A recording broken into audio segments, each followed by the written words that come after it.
Hello everyone and welcome again to my travel vlog at kami po ay papunta sa Pugpug Bikers Highlands Leisure Hub dyan po sa Angat, Bulacan at kami po ay excited dahil it is our second time na makapunta kami sa Pugpug Bikers at syempre gustong gusto namin doon yung mga magagandang tanawin at pati yung kape na rin. At dahil free kami sa araw na ito kaya nag-decide kami na lumabas at mag-relax na rin. Dahil sa mundo na punong-puno ng problema, kaya kailangan naman ikaw ay mamasyal at magpahinga. At syempre huwag mong kakalimutang isama ang iyong asawa. Kasi malalagot ka at sa labas ka ng bahay titira. At kami nga'y nakarating na sa aming pupuntahan at hindi kami makapaghintay sa aming masusumpungan. Welcome to Pugpug Bikers Highlands. Hi miss, ba't ang ganda mo naman? Sa aming pagbabalik sa lugar na ito ay panibago na namang alaala ang isusulat sa aming istorya. Iba talaga yung ngiti ng aking asawa. Paano ba naman?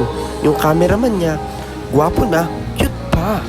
Pero teka, walang halong biro. Ang ganda talaga sa lugar na ito, lalo na kapag kasama mo ang minamahal mo.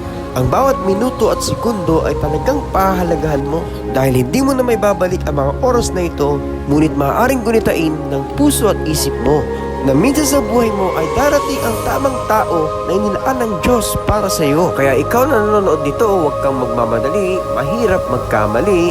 Uy, ang pogi! Kaya yung asawa ko sa akin ay nagwagi. O, kita naman diba sa wagas ng ngiti? Sa sobrang sayo niya, parang ayaw niya nang umuwi. Sino nga namang gusto umuwi kung ang kasama mo ay pogi? Ini-enjoy nga lang namin yung mga panahon na magkasama kami. Kasi malay mo, baka susunod na taon, 3 na kami. Baka kasi isama na namin si Hachi. Pero ang sarap isipin na ang Diyos ay may magandang plano sa atin habang tayo ay nagiging masunurin sa kanyang dakilang layunin. Ang magagandang tanawin ay nagpapakita ng kanyang wagas na pag-ibig sa atin. At ang ngiti ng iyong asawa ay nagpapahiwatig na hindi siya ngayon toyoin. O diba, ang saya namin. Pero kanina, kakaaway lang namin.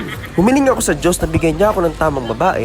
Ang binigay niya sa akin ay babaeng laging tama.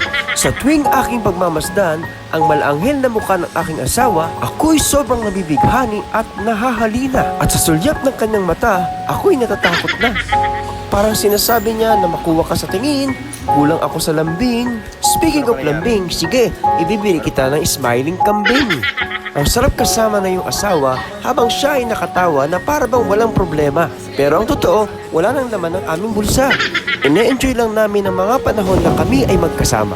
Dahil alam namin na anuman ang aming harapin ay makakaya namin sa tulong ng aming taimtim na dalangin. Dahil kami ay naniniwala na ang Diyos natin ay tumutugon sa ating mga daing.